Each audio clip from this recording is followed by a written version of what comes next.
BRS పేరు మార్పుపై మళ్ళీ చర్చ మొదలైంది. బీఆర్ఎస్ ను టీఆర్ఎస్ గా మారబోతుందంటూ జోరుగా ప్రచారం సాగుతోంది. పటాన్ చెరువు కార్యకర్తల మీటింగ్ లో హరీష్ రావు మెడలో టీఆర్ఎస్ కండువా కనిపించింది. 6 ఏళ్ల పాటు టీఆర్ఎస్ పేరును ఫ్రీజ్ చేసింది ఎన్నికల కమిషన్.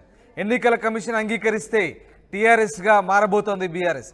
రాబోయే ప్లీనరీ సమావేశంలో పార్టీ పేరుపై తీర్మానం చేసే అవకాశం కనిపిస్తోంది. మొత్తం మీద బీఆర్ఎస్ ను మళ్ళీ టీఆర్ఎస్ గా మార్చుతారంటే అవుననే వార్తలు వినిపిస్తున్నాయి. పటాన్ చెరువు కార్యకర్తల మీటింగ్లో హరీష్ రావు మెడలో టీఆర్ఎస్ కండువా కనిపించింది.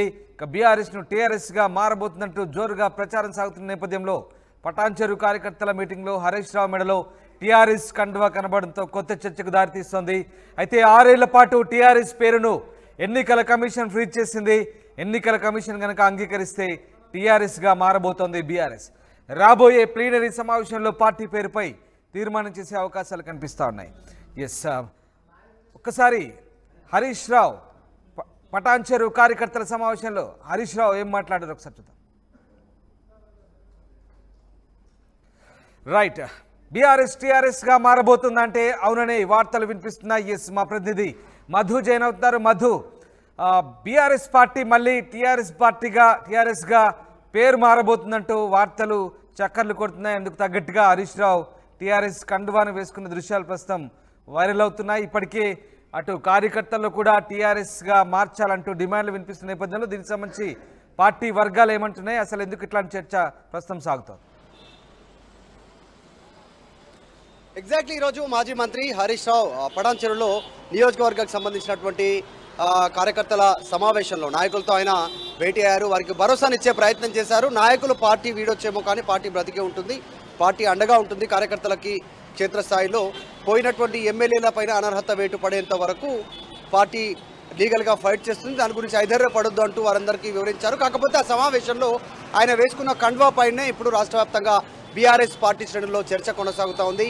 బీఆర్ఎస్గా మారింది టీఆర్ఎస్ నుంచి, కానీ ఆయన పాత కండువా అనే వేసుకున్నారు. పాత కండువా అయినప్పటికీ చాలా కొత్తగా ఉంది ఆ కండువా. ఎందుకంటే వార్త కొత్తగా ఆయన వేసుకోవడంతో మళ్ళీ కొత్తగా తావుకిచ్చినటువంటి చర్చకు తావిచ్చారు.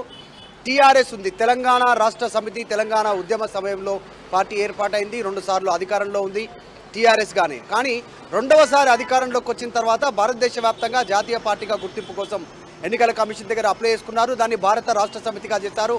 మహారాష్ట్రలో లోకల్కి సంబంధించినటువంటి ఎన్నికల్లో, స్థానిక సంస్థల ఎన్నికల్లో సర్పంచ్లుగా ఇక్కడ పోటీ చేశారు, కొన్ని గెలిచారు. వచ్చేటువంటి పార్లమెంట్ ఎన్నికల్లో పోటీ చేద్దాం అనుకున్నారు. అంతకంటే ముందు తెలంగాణలో అసెంబ్లీ ఎన్నికలు రావడం, ఇక్కడ ఓటమి చవిచూడడం, పార్లమెంట్ ఎన్నికల్లో ఇక్కడ ఓటమి చవిచూడడంతో అసలు మహారాష్ట్రలో పోటీ గురించే ప్రస్తావన రాకపోవడం, పోటీ చేయలేనటువంటి సిచ్యువేషన్. ఆంధ్రప్రదేశ్లో శాఖ ఏర్పాటైంది, మహారాష్ట్రలో బిల్డింగ్ ఏర్పాటు చేశారు, ఢిల్లీలో బీఆర్ఎస్ భవన్ ఏర్పాటు చేశారు. సో బీహార్ నుంచి ఒరిస్సా నుంచి తర్వాత ఇక్కడ జాయినింగ్స్ చేసుకున్నటువంటి సిచ్యువేషన్ మనంతా చూసాం. కానీ చివరాఖరికి ఏమైందో పార్టీ ప్రతిపక్షాలు విమర్శలు కావచ్చు, క్షేత్రస్థాయిలో పార్టీ క్యాడర్ నిరాసక్తత కావచ్చు. అంటే టీఆర్ఎస్గా ఉంటేనే బాగుంటుందేమో అనేటువంటిది. ప్రతిపక్షాలేమో టీఆర్ఎస్ అంటే తెలంగాణ అనేటువంటి పదాన్ని త్యజించారు.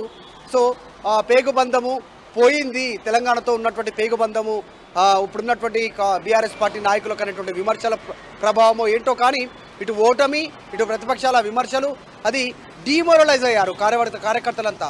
సో మొదట్లో బీఆర్ఎస్ పార్టీకి సంబంధించిన నాయకులు కాస్త బలంగా చెప్పినప్పటికీ అలా ఏమీ లేదు, దానికి దీనికి సంబంధం లేదని చెప్పినప్పటికీ కూడా మెల్లిమెల్లిగా వాళ్ళు కూడా ఇదే లైన్లోకి వస్తూ ఉన్నారు. బీఆర్ఎస్ పార్టీకి సంబంధించిన నాయకులు మేము